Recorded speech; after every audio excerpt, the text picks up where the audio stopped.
Welcome to the Brown County Hour. Coming to you from the legendary Hills of Brown, where the plum purple haze, the one nature herself drapes over the hills and hollers, inspires local characters, artists, and nature lovers.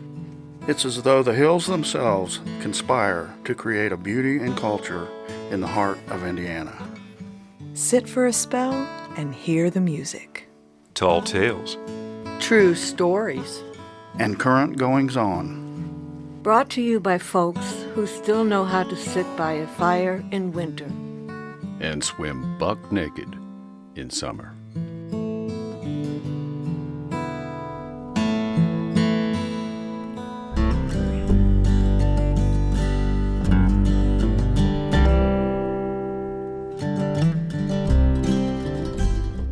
Welcome to episode 68 of the Brown County Hour. This is Cari Ray. And Dave Seastrom, along with the rest of the crew. This month, our musical guest is Bigfoot Yancey. We'll share a few tunes from their CD, Hills, and then we'll listen to the conversation we had with them. Vera Grubbs shares an interview with Phil Simms about Purple Martins. We have a conversation with the Beta Teens about their proposed skate park. Dave Seastrom reflects on tourism in Brown County, and Jeff Tryon shares his essay on the Brown County Car Wash. We have another For a Song from Cari Ray. Alan Birkmeier fills us in on the children's auction, and we'll share our conversation with tree climber Sarah Lyttle. We begin the show with an interview we had in our studio with the band members of Bigfoot Yancey.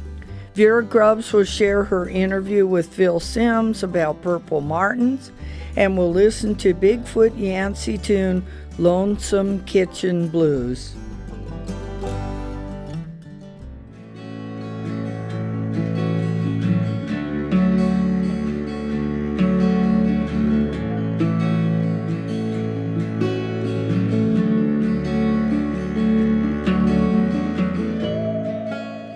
Well, it is my distinct pleasure to have with us this evening Bigfoot Yancey, and we have all four members of the band sitting right in front of me. They're about to do a gig tonight here in Nashville, and I'm going to ask them to go around and introduce themselves and tell us what musical instruments they play.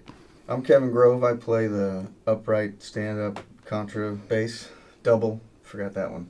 You leave anything out on that? No, that's it. I'm Mike Angel. I sing and play rhythm guitar. I'm Jaron Kelly. I play guitar and harmonica. And I'm Lauren Bohall. I play the banjo, the mandolin, and the saw. So I've got to ask this question. Lauren, Bohall is a famous local name. Are you any kin to the local Bohalls? Yeah, I am, but the tie kind of split a long time ago. I guess there were two brothers that had like a feud, so I'm farther displaced from that whole thing. Yeah. So do you have any Bohall baskets? I don't. My uncle does. Okay. My uncle actually did collect some, so well, I think it's really cool. You guys are laughing, but these things are worth a lot of money now. They're really excellent baskets. I mean, I've been keeping an eye on it. Well, he's not sharing any of that money with us. Well, no, okay, all right. Now, I don't really know, but I'm under the impression you guys are like roommates too. Is that even kind of close to true? Lauren and I live together. Okay. Jaron used to live with us, but he just bought a house recently. He just retired. And Kevin lives right around the corner, literally. So you like have a compound instead then? Yeah, pretty much. Yeah. You kind of make it sound like a cult when you say that. Right. It's not wake up. It kind of is. You know, the impression I got from you guys is like you look like a bunch of country boys to me, but you're like living in Indianapolis. How did that happen? I don't know. We were Urban cowboys. Born in the wrong place, I guess. I don't know. Is that it? Well, how did we come together? Probably the biggest hillbilly we all know brought us together.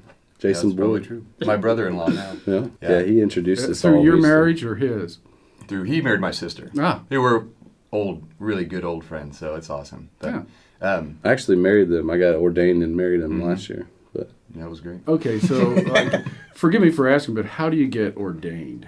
You just pay $35 online. Yeah, accept all the terms and get the newsletter and all that. You know?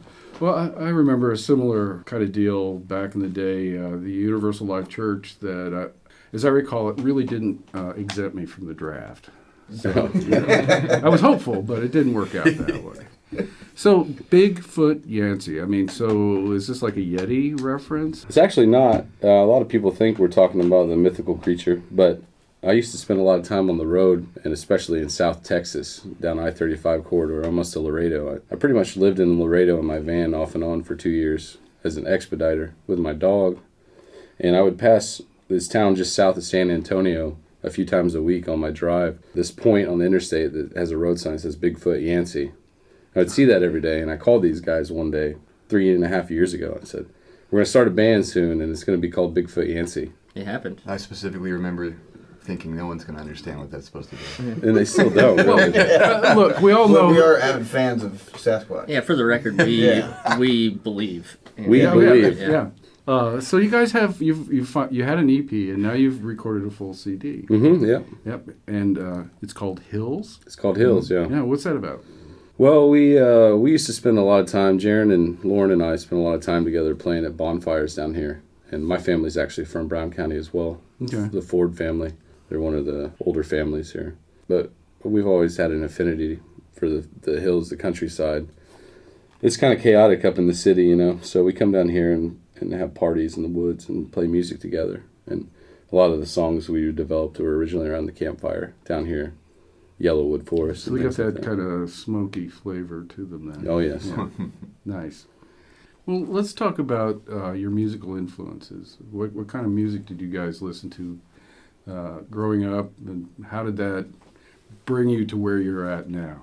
Okay. I think that we all actually have a pretty diverse Yeah. music background for the most part. I grew up in a really musical family. My parents play more traditional, kind of old time and kind of Celtic music. Okay. So they used to, and I used to come to Nashville a lot, and they would play in this, they'd busk in the spring and stuff. And so I was given an instrument pretty early on to start playing. And I think that one of the things that kind of tied us together, at least the three of us, was we're all really big John Prine fans. I see that. And so I think that was kind of our real tie, you know, for the most part, was all that we all really enjoyed that. So, but I actually didn't even really know about John Prine until I started playing with these guys. Yeah, I heard some things, and yeah. Well, I'm sorry I didn't need to speak for you. It was like 2007. That was a long time ago. We started playing together, and, I actually met them because they played at EP release show or something. Our EP release show was outside up in Fountain Square. And I was remodeling my house up there, and we took a break and went out on the square, and we had a few drinks, me and my friend, and I was like, these guys sound good, but they don't have a bass player. So I just stumbled up to them and said, you guys could actually sound good if you just had it. Well, let's see here. The blue collar sound. I love that. What is the blue collar sound? The blue collar sound. Who wrote that? Did you write that? It's on the description. We tried to genreize what the music was really early on, and Mike had come up with this bohemian blue collar was what he called it. It's like, we're kind of lazy and we don't lounge around, but we still work. Somebody's got to make the money. Right. We're lazy, but we work. We put a lot of effort into our music, you know. So you guys do this original music. Mm-hmm. Who's the writers? I write primarily. I wrote all these songs, like concepts for them a long time ago, and we kind of developed them. I feel like living in a van is probably a pretty good spot to write a bunch of songs. Yeah, a lot of these I wrote in the van out in the desert. And I would play at open mics out there. You know, and then when I brought them to these guys, we just kind of made them whole. So there is a collaboration aspect to the whole. Mm-hmm, yeah. I just have my parts, and then they add theirs to them. Mm-hmm. Just works, you know. Coagulates. So where to from here for you guys? I mean, you know, you got a great sound. What's your hopes and dreams? Well, not too big. I guess just to be the biggest band in the world. Yeah. Or at least big in Japan. Yeah, there you go. We cannot stop talking about touring Japan. If anybody knows how to do that. I think we're going to try to tour Japan next year. Well, I know you guys have a connect with Rev Payton, and, you know, Rev is a local favorite here, and someone who's been in our studio. I think he's been to Japan a couple of times. Yeah, I feel like he did a European tour pretty recently, didn't he? Well, Japan. I mean, Japan's not in Europe. But I'm just you know. Yeah. Yeah, I think we would do all right over there. Do you guys have a website, a Facebook page? We have a Facebook page. You just look us up, Bigfoot Yancey. BigfootYancey.com. You can find our music on Spotify. What else do we have? iTunes, Google Play. Look at recent photos of us on Instagram. Yeah. I assume we could purchase your CD on your website or your Facebook page. I think so. Yeah, think maybe it's set up. digitally. Pretty I sure. don't know. Yeah. We also have vinyl records for the Hills as well. So I saw that. Just vinyl. and we'll also be going to record our new album in January next year. Well, looking forward to that. Is there anything you would like to add to the discussion? Just we have that big show at the Vogue on Black Friday with Reverend Peyton. What date is that? November 24th. November 24th. Mm-hmm. Well, guys, thank you so much for coming in. This is really excellent. We're looking forward to hearing your music. Thank you.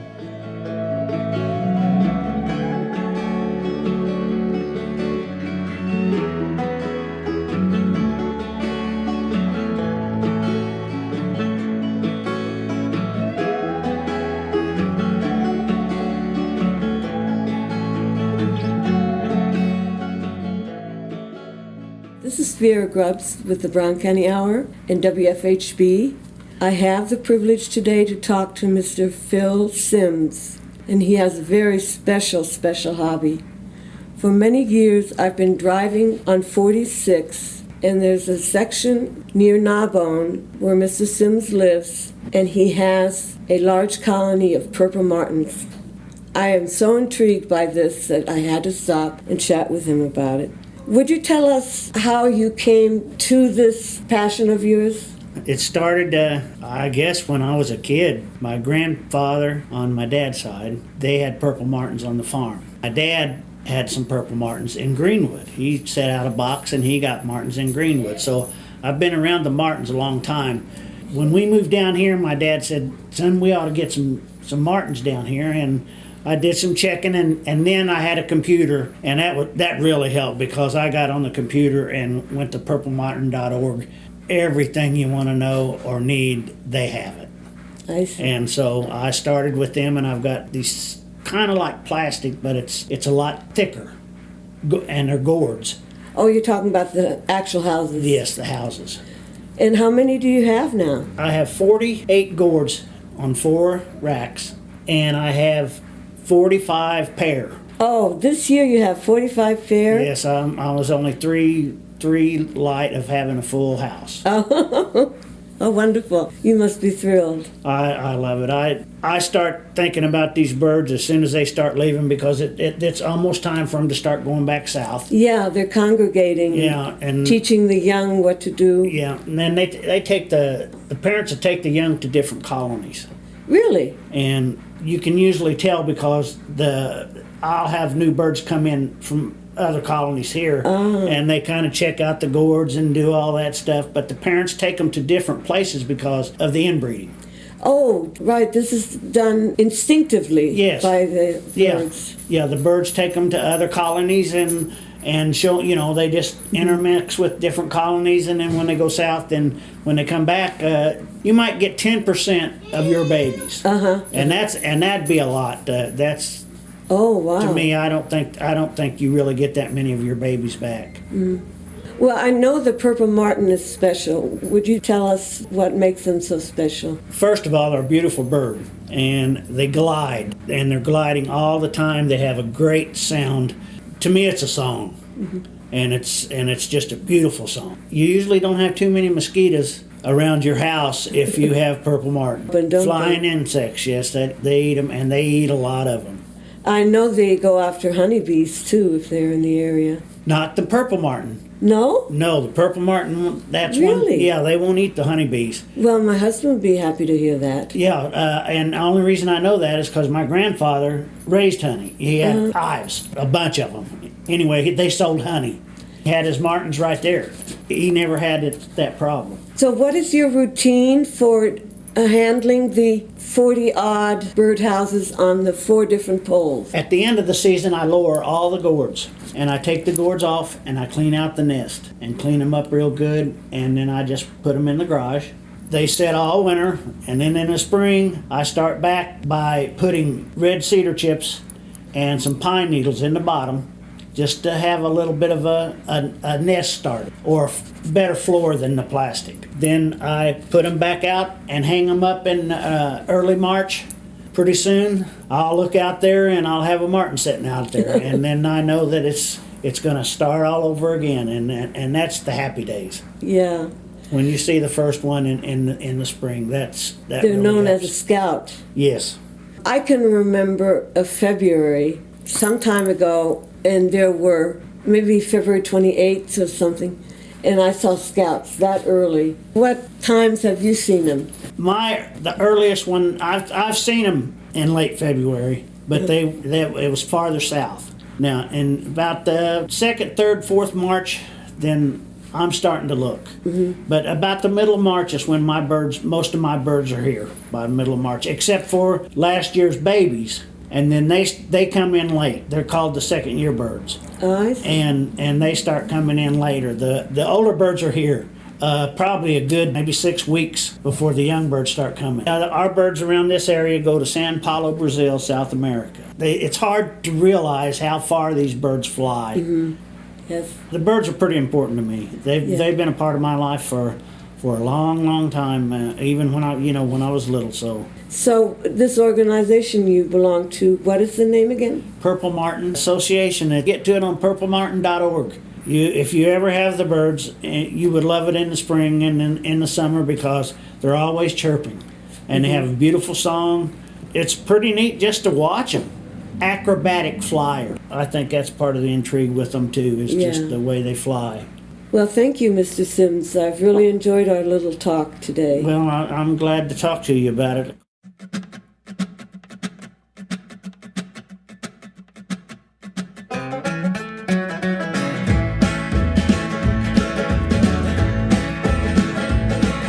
Wasting away, ain't seen the sun. Cloudy days are the only way to step out on the street. Whistling wind through my window pane. Ice cream man song playing again and again and again and again. You find me cooking in the kitchen alone. You find me cooking in the kitchen alone. Find me cooking in the kitchen alone. I'll be baking my biscuits alone.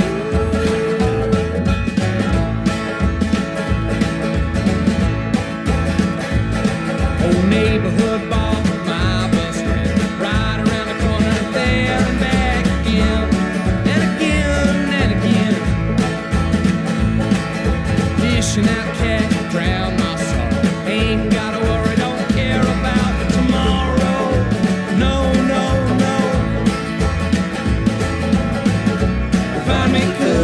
Kitchen alone. You find me cooking in the kitchen alone. You find me cooking in the kitchen alone. I'll be baking my biscuits alone.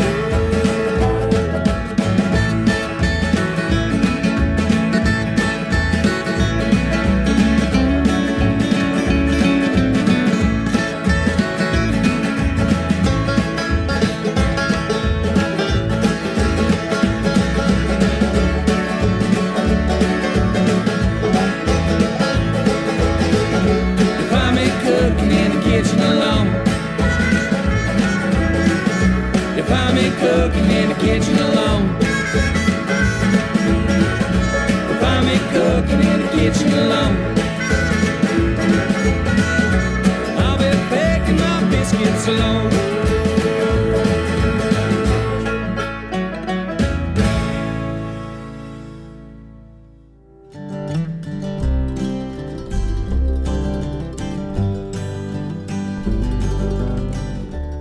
Now we pause for station identification.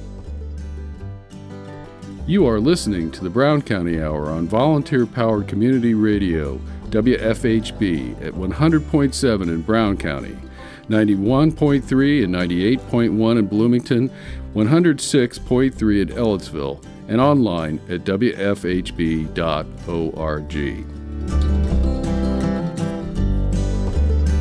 We begin this segment with a conversation we had with the Beta teens about their proposed skate park. We have a Jeff Tryon essay called Brown County Car Wash, Cari Ray brings us another forest song. Alan Birkmeier shares some information about the children's auction, and we'll close with the Bigfoot Yancey tune, Blue Clouds.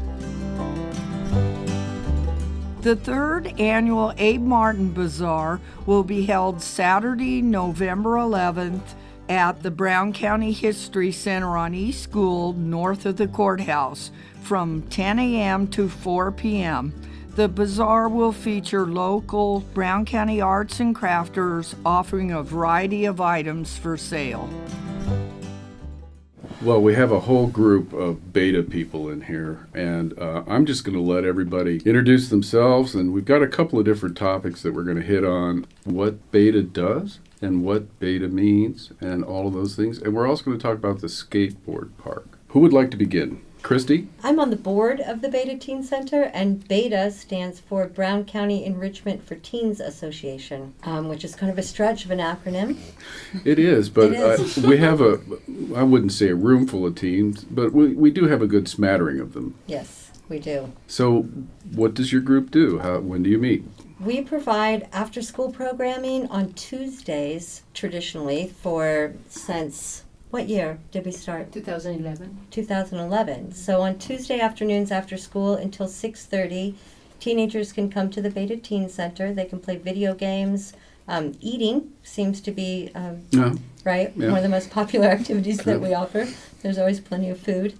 And video games and art supplies and musical instruments. And they really can just come and be themselves and socialize and have community. Where do these meetings take place? They take place at our teen center, which is up above Fallen Leaf Books. Okay. Yeah. Let's hear from a couple of the teenagers. They were kind of talky before the mics went on. So, I'm Eli. I'm the Beta Board teen representative, which just basically means I tell the adults what the kids want. Oh, so you're like the translator. Yeah, basically. Okay. That's good, because that needs to happen. I mean, because adults don't understand teenagers. He speaks adult and teen. Yeah, right. I'm well, bilingual. Now, I know this is a stretch, but all of us older people, we used to be teenagers. So we've got that going for us, I think that's just a myth. Okay, all right. I accept that. I accept that. Hi, my name is Isaiah Smith, and I am leading Kids on Wheels, which is a group of teens. They're working together in order to put together a skate park, and they're working under Beta as a group of teens trying to get a place. So you're partnering up with Beta to create this skate park. Right. We're applying for everything under Beta's title. Because they have more credibility than just saying, hey, I'm a skateboarder or something. And nonprofit status. There you go. Right. The town has, for a long time now, there's been an outlaw in skateboarding.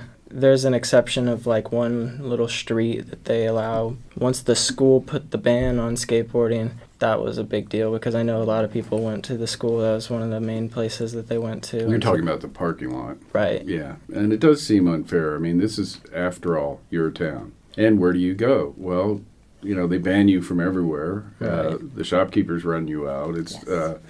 I think it's an excellent idea to have a park or something that's dedicated for you all to be able to enjoy yourselves. I mean, after all, this is your home. And I fully understand that people are worried about liability, but at the same time, it's some of these kids' passions. Skateboarding and rollerblading, BMX biking, scootering, these are things that these kids love to do, and they would like to do them every day. And so when there's nowhere in their town for them to do it, it can be really hard. I know that I struggled with that as a kid growing up. So what I'm trying to do now is provide that space, a place to get them off the streets and have a safe place to do that. Well, I think that's an excellent idea. Thank you.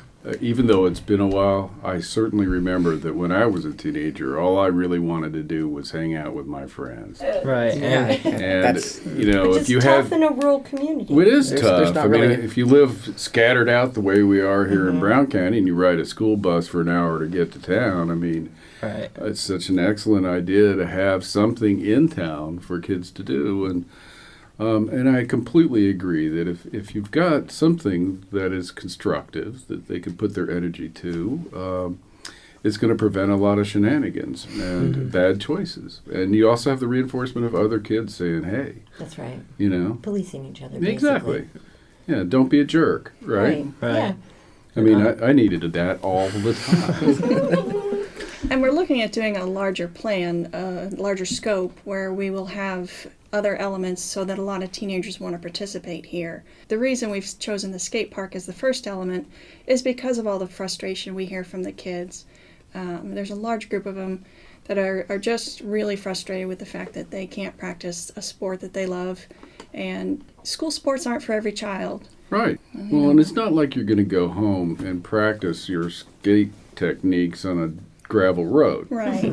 You really do need the proper facility for that. And unfortunately, most of our roads aren't wide enough for them to be on the road. So the places they're allowed to skate now it's actually really dangerous for these kids. Where are you in the project? Are you collecting money? Is there a way people can donate to it? We've done a lot of work to get the idea of the park across to people. It's really hard to get donations when it just sounds like a bunch of kids want something, but it really right now it's in a place where it's really structured, and once we get a property, it can be built with some funding. We've got a design, and we have people working on renderings for that, as well as it's been contracted and priced. And then on top of that, we have a builder. Hunger Skate Parks is going to do the building. And then we got a grant awarded to us from the Brown County Community Foundation. The good people at the Brown County Community Foundation. Great people.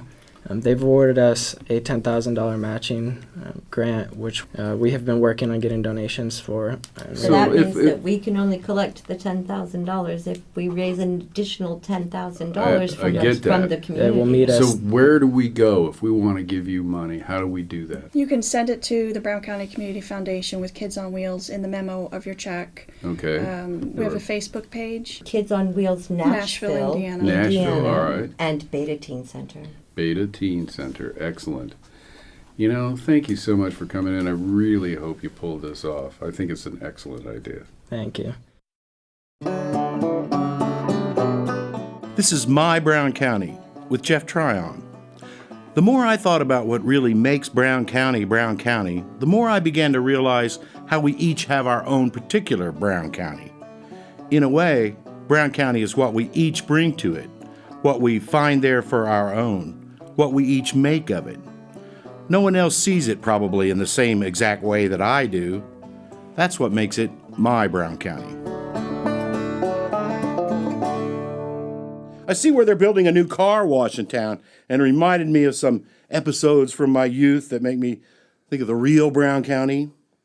When I was little, many of the roads in Brown County crossed creeks by means of fording, such as it is today on Yellowwood Road or Jackson Creek Road. There was no bridge, you just drove through the creek. And sometimes, of course, if the creek was up too high, the road was just impassable, and that was that. Life in Brown County. And there was a little creek that crossed Hurdle Road up near Fruitdale, where I grew up, where there was a ford you had to drive through. And my dad would sometimes take us down to the ford, and we would stop the car right in the middle of the creek crossing. There wasn't much traffic back then, and take out a bucket and some rags and wash the car right in the creek. Nobody was thinking too much about pollution then, except maybe Rachel Carson and Adolph Leopold. We would wet the old Chevy down and soap her up and then rinse her off, letting everything run merrily downstream. We didn't think anything of it. We thought that's just how everybody washed their car, I guess. We'd never been to a real car wash. Sometime back in the 80s, a friend of mine had a workshop near Nashville, and it was kind of on a hill, and there was a small pond down behind it. And his brother had parked on the hill part of the driveway, and I guess his parking brake let loose, and the truck rolled backwards all the way down into the pond. And everybody came running out of the shop, and his brother ran and got the camera and snapped a photo of the truck floating in the pond. And for years, that hung on his bulletin board with the little title, Brown County Car Wash.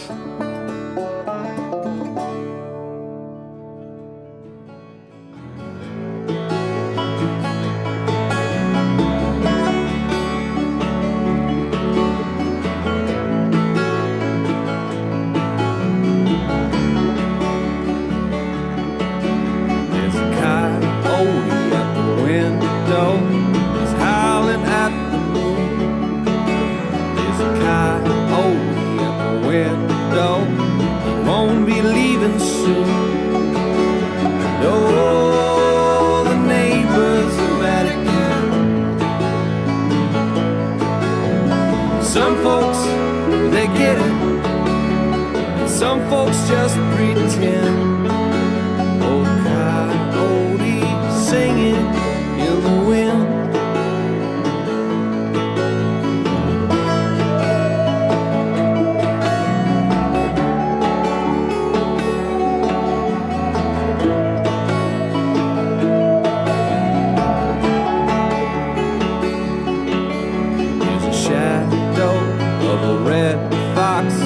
Dashing through the night, you raid in the coop again.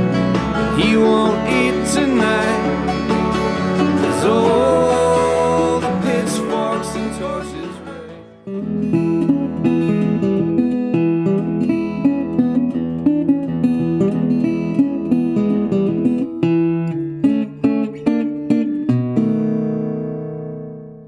I'm Cari Ray, here reluctantly with another installment of For a Song.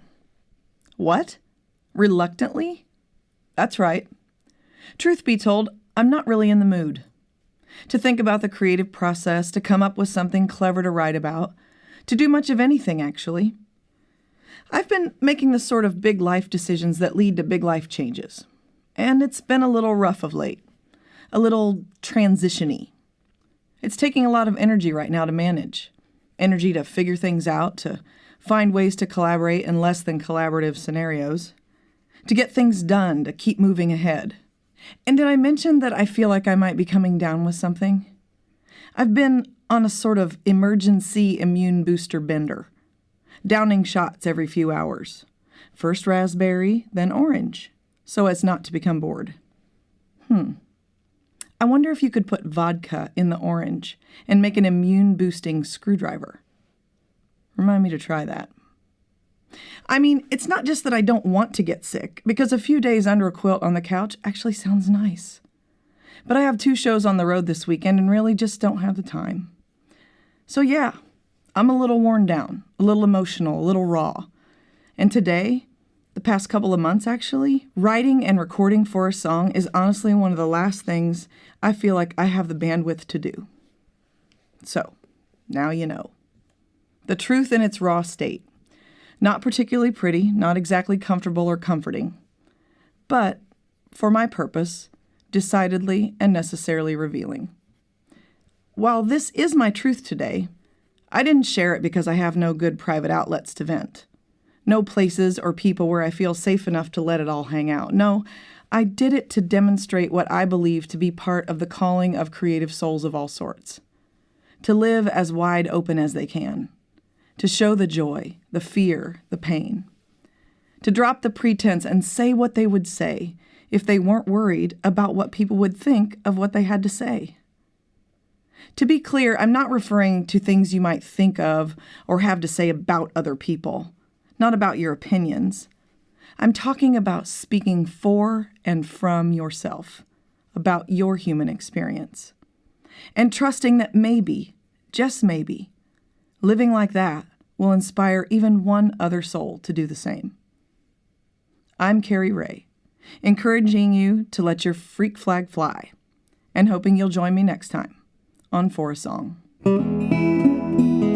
If you have ideas, questions, or topics you would like to have covered on For a Song, please send them along. You can reach me via the contact page of my website, cariray.com. That's CARIRAY.com. Thanks for listening.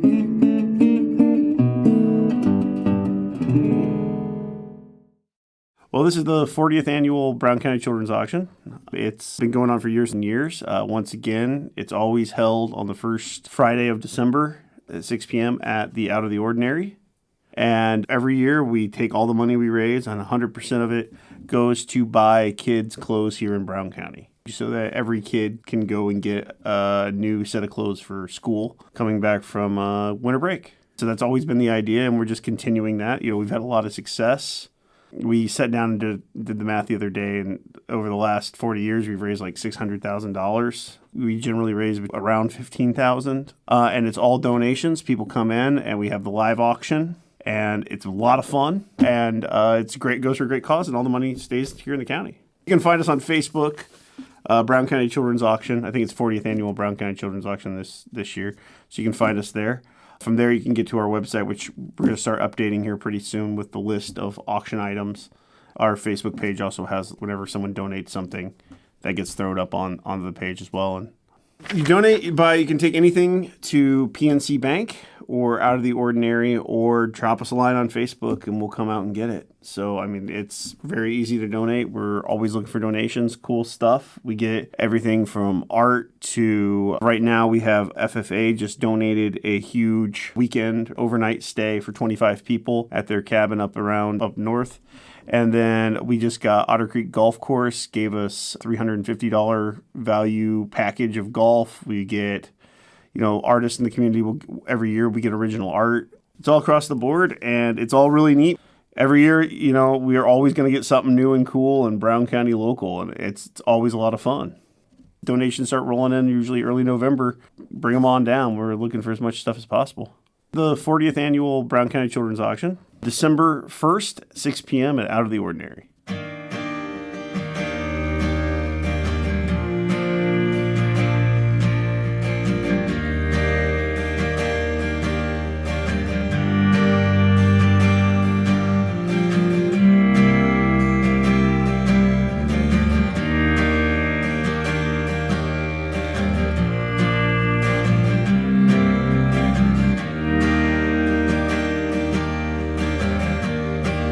I left town on a Sunday,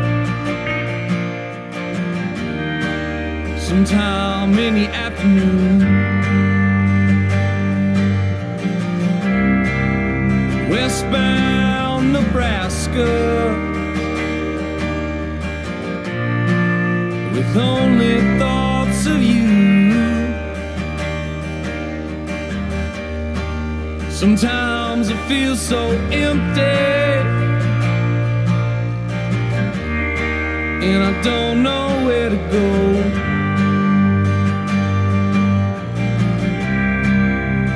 Living in my shell, a million miles from home,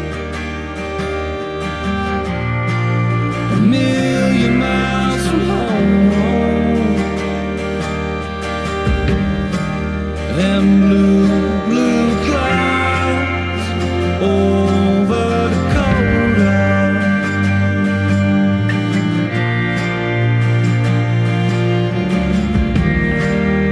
and I got you smiling over my shoulder.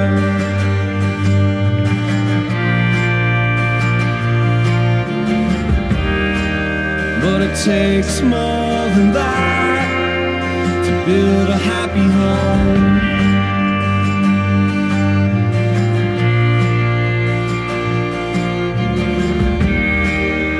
So when the autumn comes, we're both waking alone.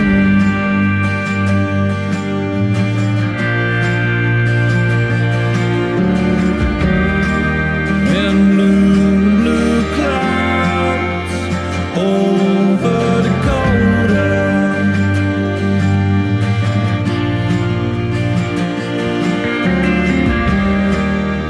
and I've got you smiling over my shoulder.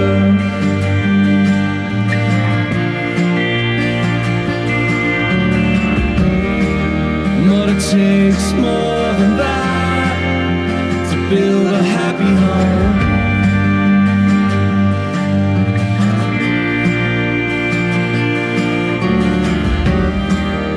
So when the autumn comes, both wake alone, both wake alone.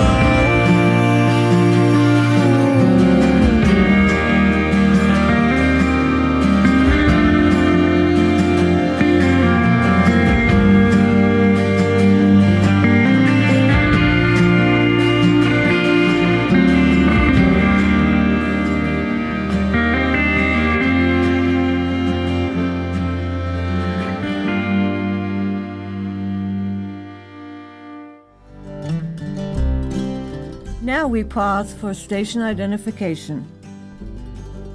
You are listening to the Brown County Hour on volunteer-powered community radio, WFHB, at 100.7 in Brown County, 91.3 and 98.1 in Bloomington, 106.3 in Ellettsville, and online at wfhb.org.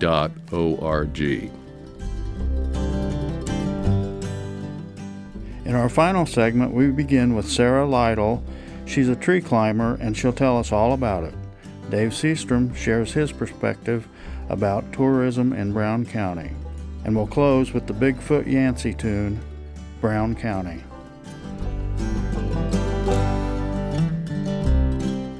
It's our pleasure to have Sarah Lyttle in our studio this evening, and she is a tree climber, and there's just something absolutely wonderful about that. Hi, Sarah. Nice to meet you. Hello, Dave.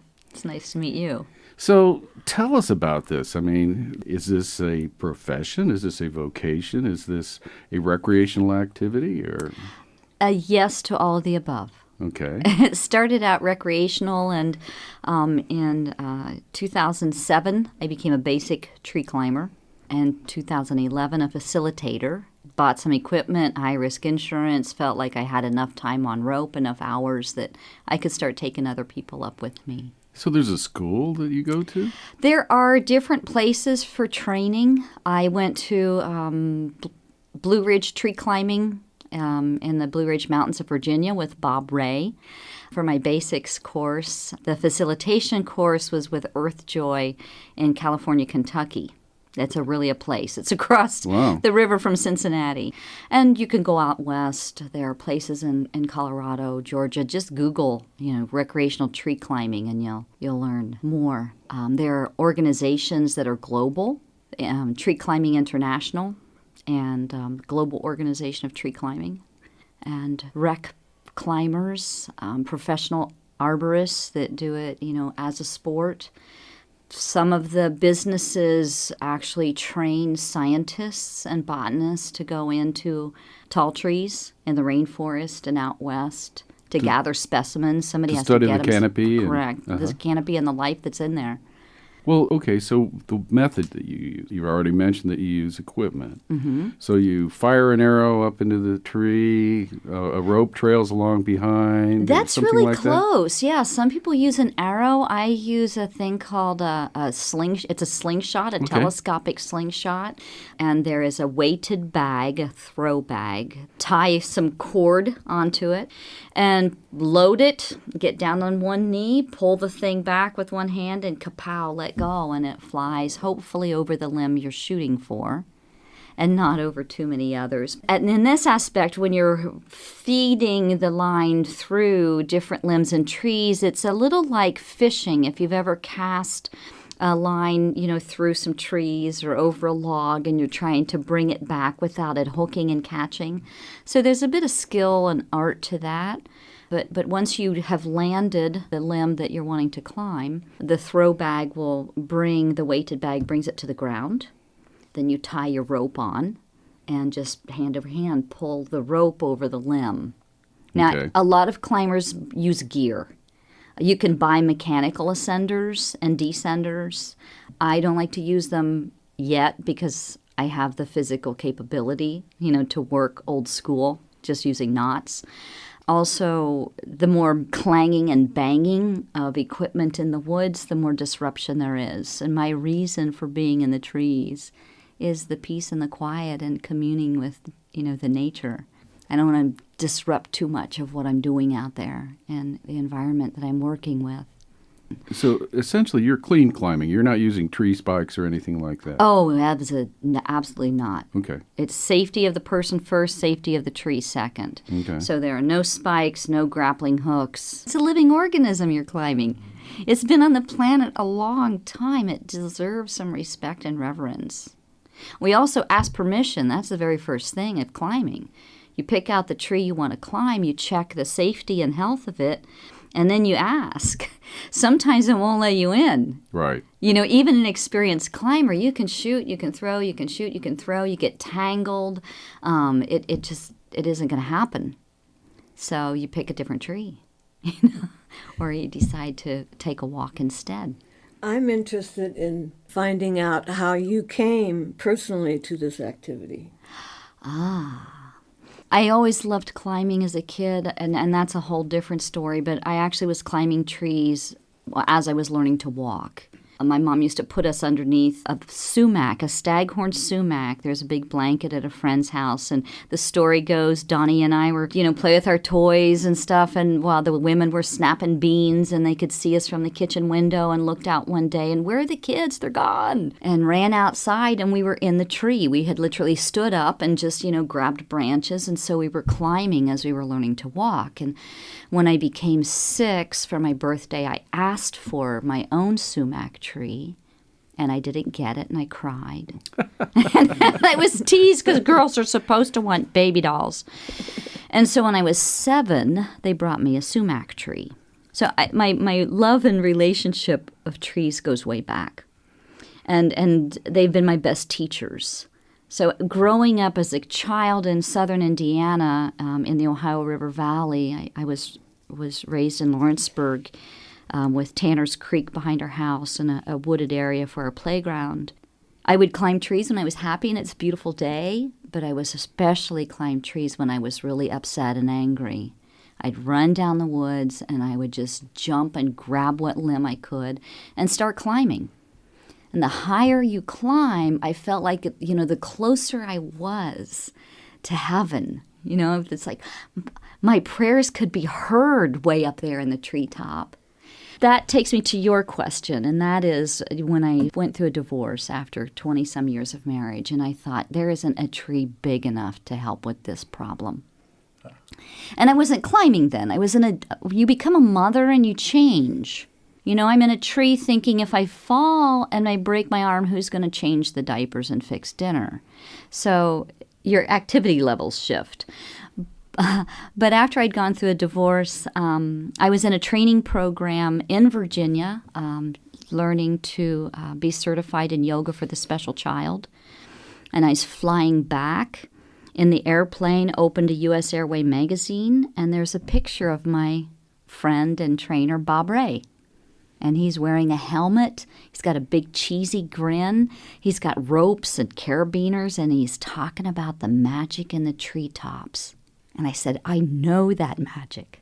I can do this. And so I ripped the page out, because I didn't want the whole magazine, and tucked it in my backpack, called him up and said, I want to climb. I want to learn to climb with you. And that's how I got started. I had no idea there was recreational tree climbing. I didn't know I could, safely get up into the canopy again. But now I can.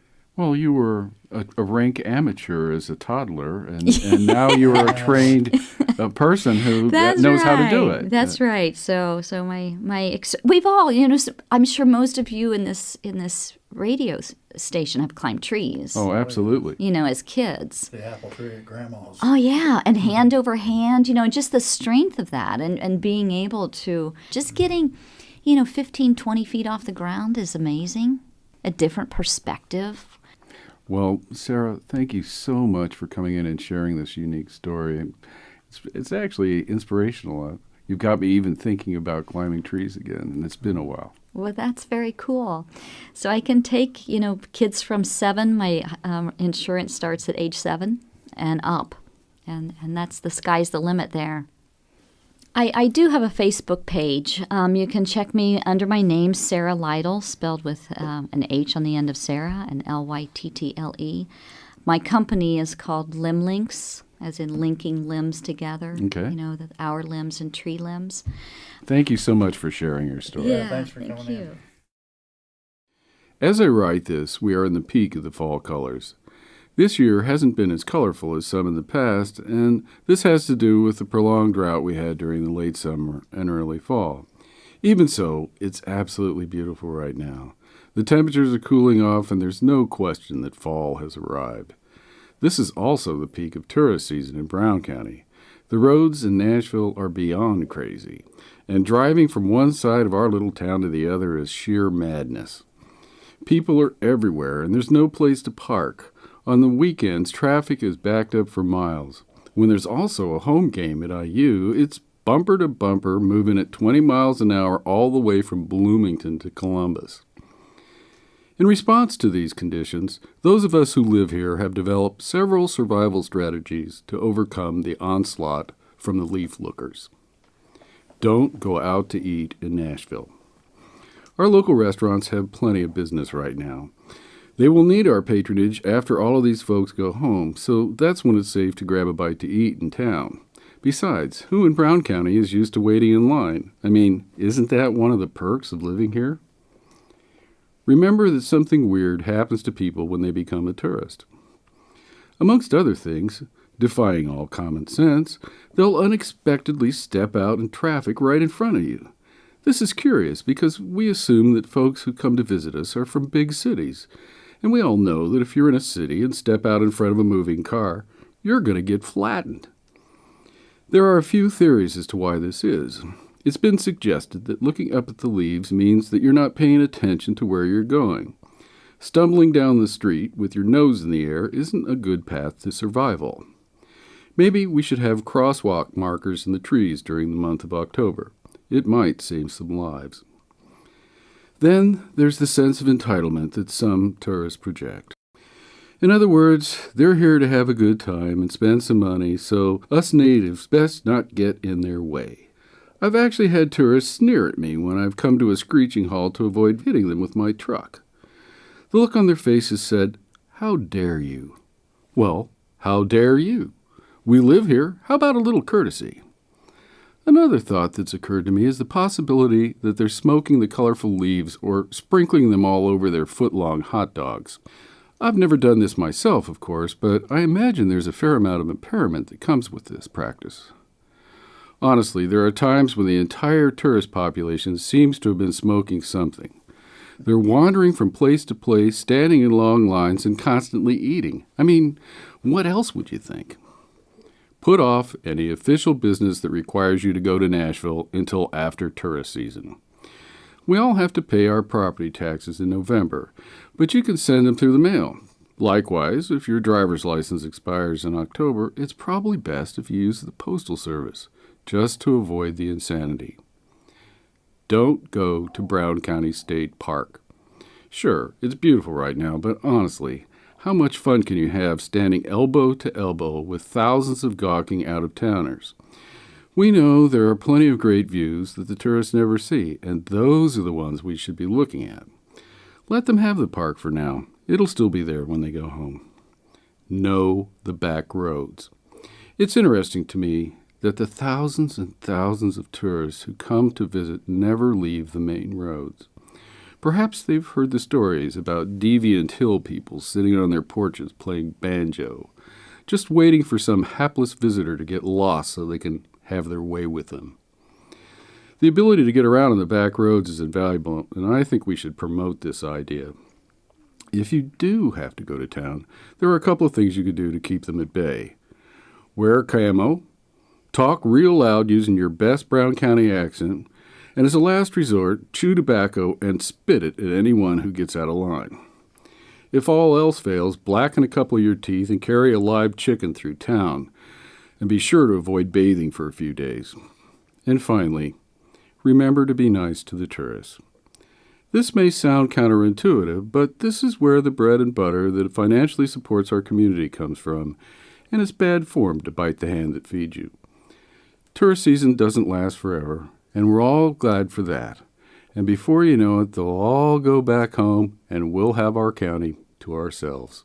This is Dave Seastrom. See you next time.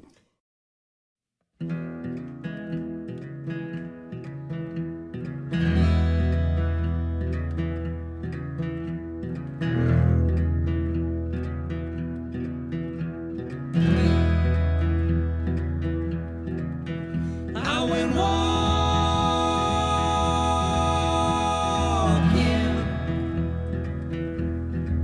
down in the forest,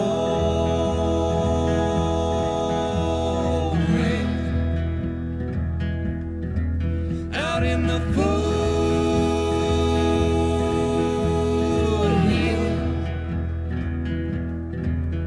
where my family sprung.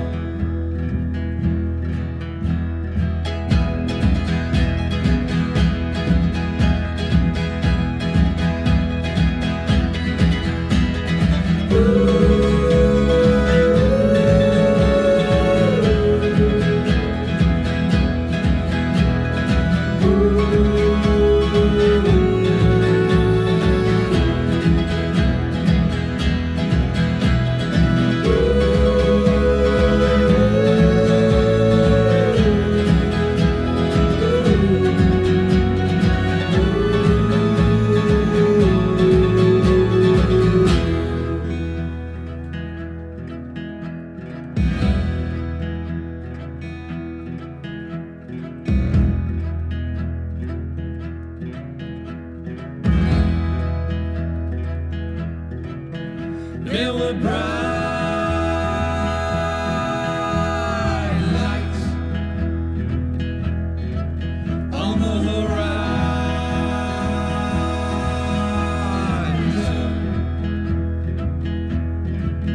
It was daylight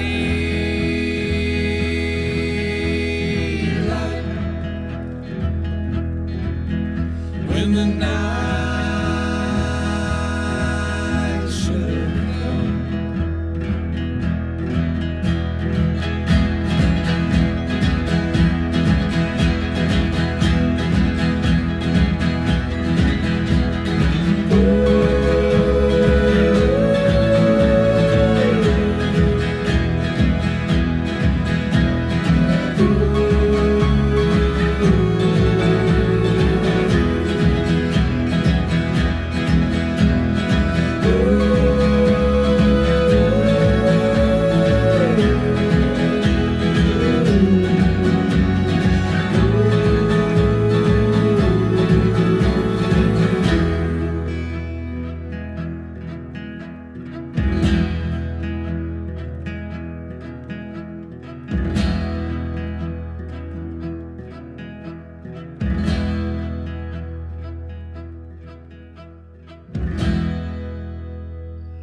Thanks for tuning in to episode 68 of the Brown County Hour, recorded on our studio at the History Center here in downtown Nashville, and brought to you the first Sunday of every month at 9 a.m. and the following Wednesday at 5:30 p.m. The Brown County Hour is brought to you by a diverse group of folks who believe, now more than ever, the world is for everyone.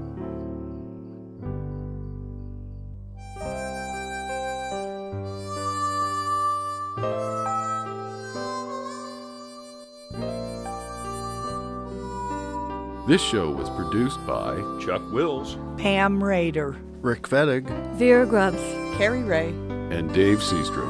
We would also like to thank Slats Klug for our theme music.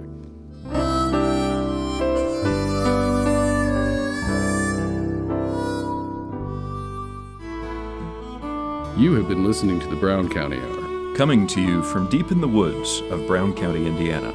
Celebrating the arts, culture, and nature that make this such a unique community. Visit us online at browncountyhour.com. The Brown County Hour is a production of WFHB. Volunteer-powered, listener-supported community radio for South Central Indiana. Take me back to my old Brown County home.